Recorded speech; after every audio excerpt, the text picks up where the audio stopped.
Assalamualaikum warahmatullahi wabarakatuh. Waalaikumsalam warahmatullahi wabarakatuh. Alhamdulillah, apa kabar semuanya? Baik, sebelum kita memulai pelajaran, lihat kanan kirinya. Kalau ada sampah, ambil sampahnya, buang ke tong sampah. Bapak. Sudah bersih. Baik, Bapak selanjutnya akan mengabsen ya. Zapit, Hadir Pak. Tasya, Biba, Lila, Hadir Pak. Asia. Baik, sudah Bapak atur semua. Bapak memiliki satu motivasi yang kalian harus ketahui. Masa depan memang tidak pasti, tapi kalau kita belajar dengan bekerja sama, pasti kita akan sukses. Apa yang kita dapat ambil dari motivasi tersebut? Yang pertama, kita diwajibkan untuk belajar. Yang kedua, diwajibkan untuk bekerja. Nah, ketika satu-satu itu bergabung menjadi satu, maka lahirlah sebuah kesuksesan. Itulah kata-kata Mario Teguh. Dapat dipahami? Bapak. Bapak ingin mengulang pelajaran minggu lalu. Coba, tapi pelajaran minggu lalu. Dosa Pak. Dosa. Iya Pak. Kamu, Iba, pengertian dari dosa itu apa?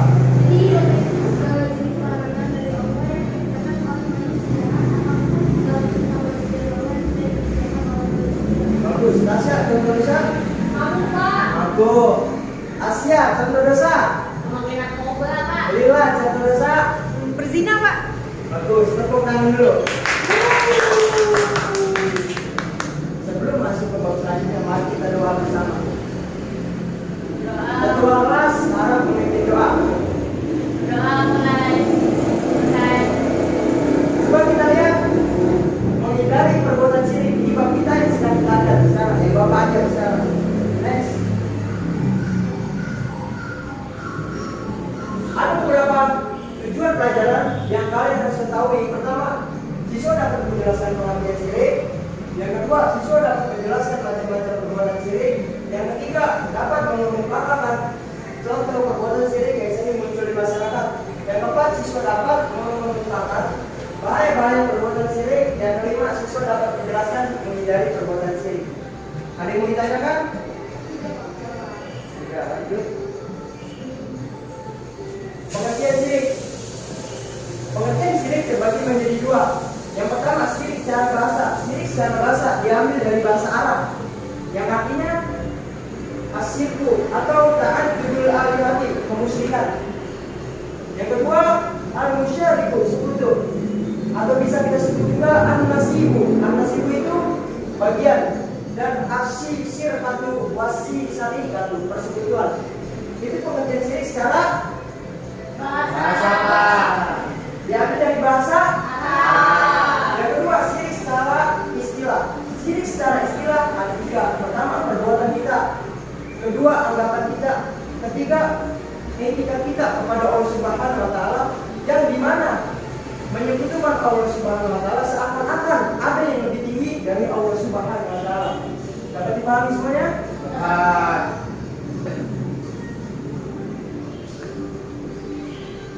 Coba saudari Nasa baca.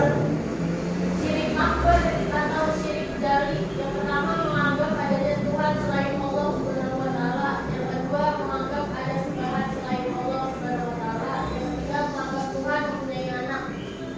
Coba Asia, tolong dibaca. Syirik asghar atau syirik kafir, misalnya pernyataan seseorang, jika seandainya saya tidak ditolong oleh dokter itu, saya pasti akan mati. Pernyataan seperti ini menyiratkan seakan-akan ada pengakuan bahwa ada sesuatu yang berkuasa selain Allah Subhanahu wa Ta'ala. Seorang mukmin yang berada dalam peristiwa tersebut di atas akan berkata, seandainya tidak ada pertolongan Allah melalui dokter itu, saya pasti akan mati. Bagus. Ini adalah macam-macam syirik. Macam-macam syirik terbagi menjadi dua. Apa yang pernah tadi kalian sebutkan? Yang pertama, syirik akbar. Jika syirik akbar dikatakan yang pertama menyekutukan Allah Subhanahu wa Ta'ala. Yang kedua, menyembah bukan kepada Allah Subhanahu wa Ta'ala. Yang ketiga, menganggap Allah Subhanahu wa Ta'ala memiliki anak. Contoh yang pertama, menganggap ada yang Tuhan selain Allah Subhanahu wa Ta'ala. Kita ambil contoh dari tahun-tahun sebelumnya. Kita lihat tahun-tahun sebelumnya ada sekte baru, yaitu sekte Googleisme. Apa itu sekte Googleisme? Ada yang tahu nggak? Sekte Googleisme adalah kelompok orang yang menyembah Google. Anggap aja itu orang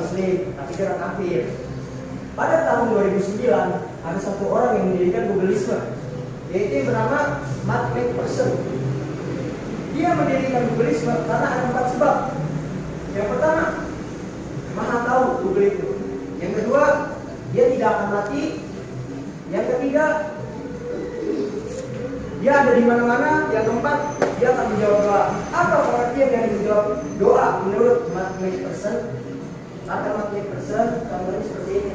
Ketika kita membutuhkan doa kepada Google, kita diketik cara membersihkan jantangan. Ketika kita sudah mencari cara menyembuhkan jantangan, si Google menjawab dengan dibawa ke dokter lalu disembuhkan oleh dokter. Itu kata mathematician. Coba kita lihat yang kedua, menganggap ada sembahan selain Allah Subhanahu wa Ta'ala. Banyak di luar sana pemuda-pemudi tersesat yang menyembah pohon besar, menyembah kuburan. Itu termasuk dalam menganggap ada sembahan selain Allah. Yang ketiga, menganggap Tuhan mempunyai anak. Sudah jelas kan ini? Nggak usah pakai contoh. Sudah Pak.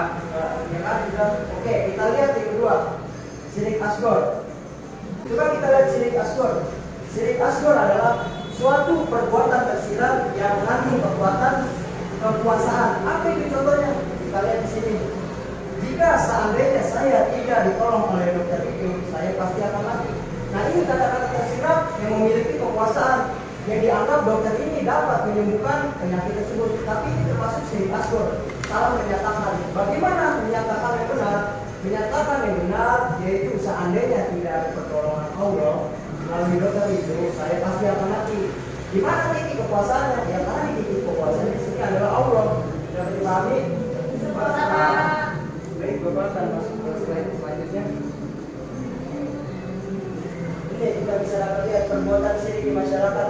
Yang pertama ada menganggap yang menyembuhkan penyakit adalah dokter. Ini termasuk syirik apa? Akbar asghar.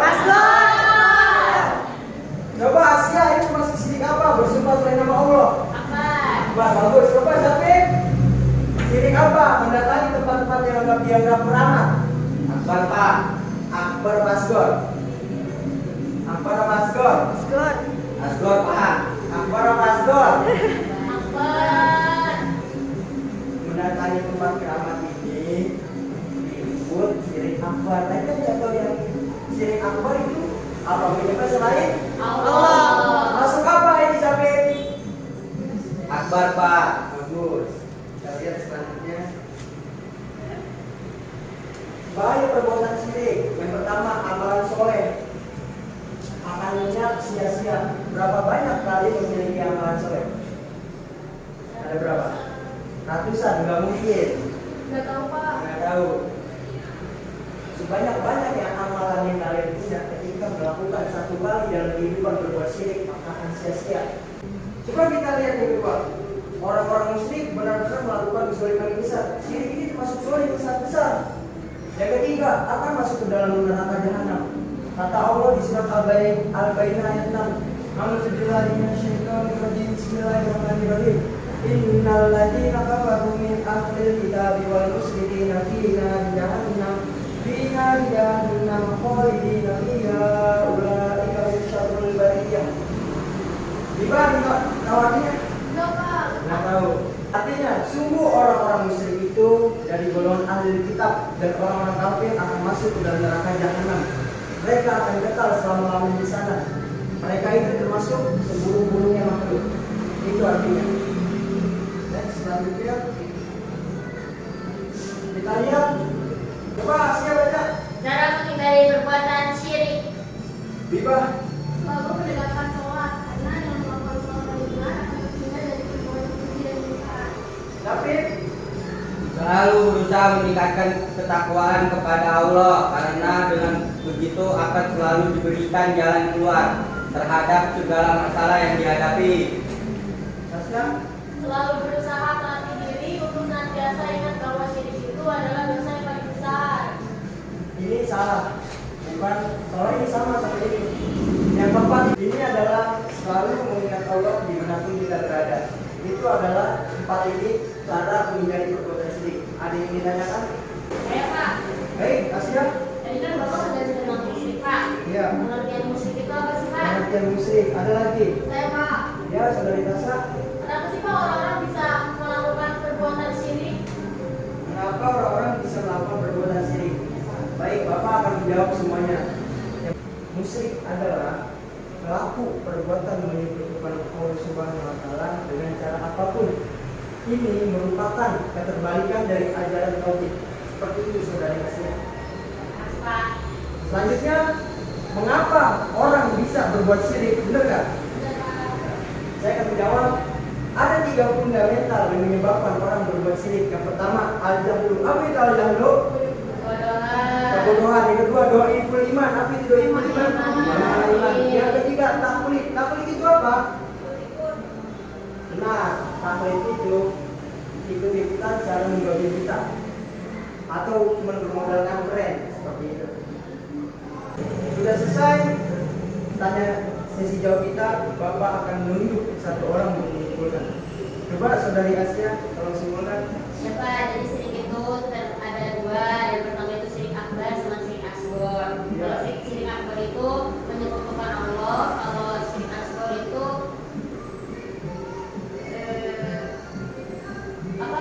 pengakuan terhadap selain Allah Pak. Betul, tepuk tangan dulu dong. Selanjutnya Bapak akan menyimpulkan lebih detail. Pertama-tama kita tidak boleh melakukan syirik. Karena kita sekali melakukan syirik, kehidupan kita akan hancur. Yang pertama, dibenci oleh Allah Subhanahu wa Ta'ala. Yang kedua, akan kekal di neraka. Yang ketiga, semua amalan perbuatan kebaikan kita akan hilang secara sia-sia. Sudah selesai materi kita hari ini. Bapak ingin mengasih tugas, cari dalil yang merujuk kepada perbuatan syirik. Untuk bab selanjutnya itu bab zakat ya. Ya Pak. Udah, sebelum Bapak tutup, mari